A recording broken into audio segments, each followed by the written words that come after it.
Welcome into Texans Today. I hope everybody had a great Memorial Day weekend, but we've got some rumors to break down on today's program. Should Texans fans be worried around Joe Mixon? Also, Bleacher Report had a crazy idea that the Texans should trade one of their star pass rushers. And did the Texans want Ariante Ursary all along, or did Nick Caserio have something else up his sleeve? We'll answer these questions on today's program, but I know a lot of our viewers loved the Texans trivia, so I thought, hey, it's offseason. It's time to bring it back. The answer will be at the end of the show. No cheating. Don't look it up, and don't scroll to the end of the program either. I want to know, who is third all-time for the Texans in interceptions? I gave you number 1 and number 2. It's Jonathan Joseph at 1, Kareem Jackson at 2. Who is third all-time for the Texans in interceptions? And if you could give me the amount of interceptions he had for the Texans as well, and a little bit of an extra point for you on that one. I'll give you the answer at the end of today's program. Let me know. Do you know ball? Do you know your Houston Texans? Now, before we break down all the rumors on today's show, we always have new viewers that come to the program, so I want to explain kind of how we break down all the rumors on the show. This is our Toro heads meter. So if I give something 0 heads or fake news, it's not happening. If I give something 1 Toro head, think of it like 25% small shred of truth. 2 heads, people are talking 50-50. 3 heads, I think it's pretty likely. And if I give something 4 Toro heads, well, H-Town, hold it down. It is going down. So let's break down the rumors on today's program. First of which being, should Texans fans be a little concerned around Joe Mixon?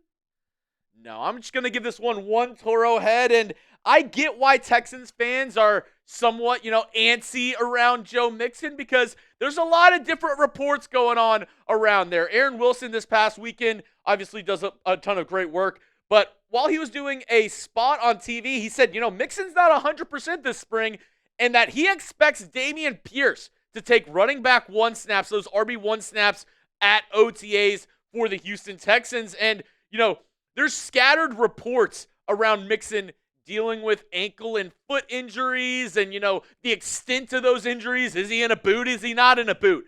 I'll just, kind of break it down, all this by saying I'm not that worried. And neither should you, right? We've got, 100 days until NFL football, and we're worried about Joe Mixon? I shouldn't, I wouldn't be that worried, because this is exactly what superstars do.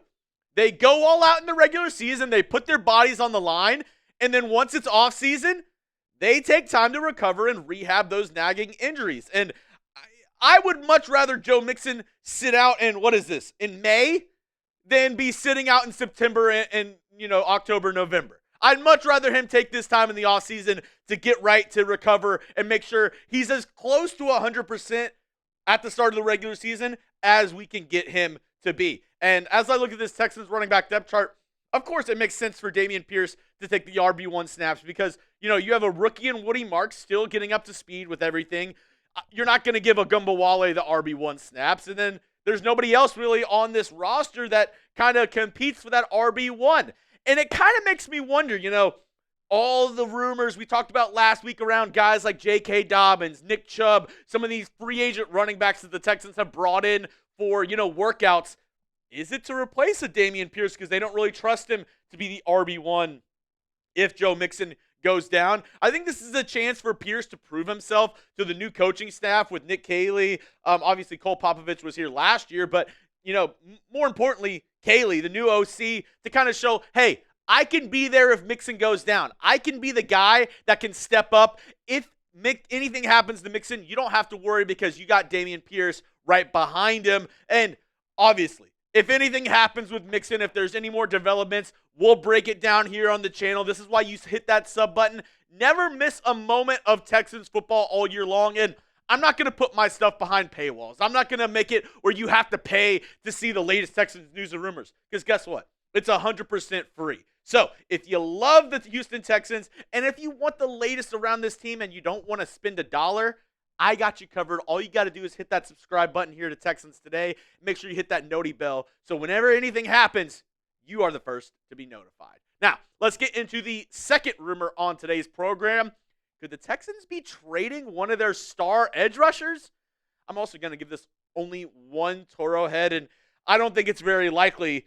Bleacher Report, they came out and they said, oh yeah, the Texans, they have a bunch of trade candidates. They listed John Mechie, they listed Dameon Pierce, and then they listed Derek Barnett as one of the top trade candidates for the Houston Texans. He signed a 1-year, $4 million contract this offseason, which is actually a bargain for a edge rusher on the right side of 30, maybe coming off of one of his best years in the NFL. The Texans, they have great defensive line depth. They are stacked on the defensive line. So I get somewhat of where Bleacher Report's coming from, where, if a team needs a defensive lineman, Derek Barnett is a very attractive option. He's not one of the starters for the Texans, so maybe they'd, be willing to get, some return for him, willing to trade him if the price is right. But in my opinion, this doesn't make any sense for the Texans. Unless they get an insane trade compensation, I'm talking a third or second round pick for Derek Barnett, which I don't think any team in their right mind would give the Texans a second or a third for Derek Barnett. But why would you trade him unless the offer's too good to refuse, right? Why would you trade good and cheap depth? Because the Texans saw what the Eagles did to the Chiefs this past year in the Super Bowl, getting after Patrick Mahomes relentlessly all game long. And that's what the Texans want to do with their front. That's what they want to do with this defensive line. Obviously, they have Will Anderson Jr., Danielle Hunter, who might be, maybe not even mine. They are the best pass rush duo in the NFL, in my opinion. But behind them, you have Barnett. You have Darrell Taylor, who they signed this offseason. You have guys like Danico Autry, who can kind of flex out to the defensive end spot. Same with Mario Edwards Jr. A lot of versatility around this Texans defensive line.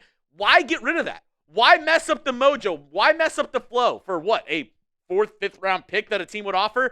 I don't think it makes any sense for the Texans to go ahead and trade Derek Barnett. And I think they're just, grasping at straws over there at Bleacher Report because they don't really know what's going on inside of NRG. Now, I have one more rumor to break down on today's show, but our friends over at Fanatics, they usually have really good deals, and I try to, give y'all a heads up with the hats, with the jerseys and whatnot. I was going across Fanatics, and I saw this polo right here, in stock in all sizes right now, on sale. It's about 40% off right now. If you want a new Texans polo on sale, while supplies last, go to chatsports.com/Texans polo sale. I'll have that link in the comment section and description of today's video. I just wanted to give you all a shot to get this polo while it's on sale. I love the summer for polo season. Like, if it's summer, I'm usually trying to rock, a polo or something if I'm going out to eat with my wife. And this is a great deal. And you know me, Jewish, I love a good bargain, right? So you got to go get it right now while supplies last. Chatsports.com/Texans polo sale. The link will be clickable in the comment section and description of today's video. Last rumor on the program. Did the Texans really want Ariante Ursary, or was it somewhat of a backup plan? No. They wanted Ursary. 4 Toro heads. H-Town, hold it down. And this one's coming from Jonathan Alexander of the Houston Chronicle. Had a great piece. I recommend go, reading some of his stuff over there. But this is what he had to say on the Texans' failed draft day trade. As a projected late first round, early second round pick, the Texans front office thought there was a chance someone could take him, Ariante Ursary, early in the second round. But the Patriots declined to take Houston's offer of pick 58, pick 79, and a third rounder in 2026 for their selection early in the second round, which the Patriots ended up taking Travion Henderson out of Ohio State. And, there's a lot of speculation here of, did the Texans want to, trade up for Travion Henderson? I don't think that was the case whatsoever. I think if they were trading up with the Patriots, they were still going to take Ariante Ursary. And in that aspect, it turned out great. I mean, thank you to the New England Patriots for declining that offer, because the Texans actually spent less draft capital than they were going to do with the Patriots, and they still got the guy they wanted in Ursary. And I think this even gives me more confidence in Ursary going into 2025, because if the Texans were so high on him that they were going to trade up and give up all that draft capital to, get up into the top 5 picks of the second round, then they must really like this kid. And right now, I know I have him as the starting right tackle on this team, but I think the Texans truly believe he is the starting left tackle for this team moving forward going into the future, right? D'Amico Ryans said it at a golf charity event. We love Ursery at left tackle, and we scouted him as a tackle coming out of Minnesota.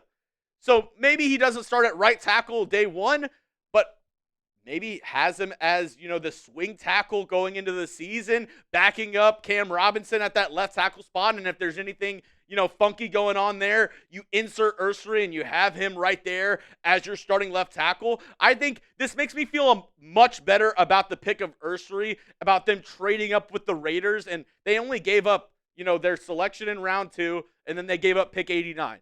That compared to the trade that they were going to do with the New England Patriots, leaps and bounds better for getting a guy like Ariante Ursery. I'm really glad with how it ended up playing out. Because if the Texans would have traded up all that way with the Patriots to get Ursery, then I think Texans fans would be a lot more critical of him. And I think we would be a lot more upset if he didn't start as one of the starting offensive linemen for the Texans for the 2025 NFL season. Now, that's all I have for you on today's show. But before we go, you didn't think I was going to forget about our trivia, right? I'll give you one last chance. If you didn't answer at the very beginning, who is third all time for the Texans in interceptions? First is Jonathan Joseph with 17. Second is Kareem Jackson with 16. And this is for all my OGs, all my old head Texans fans that were there from the very beginning. You'll remember this name.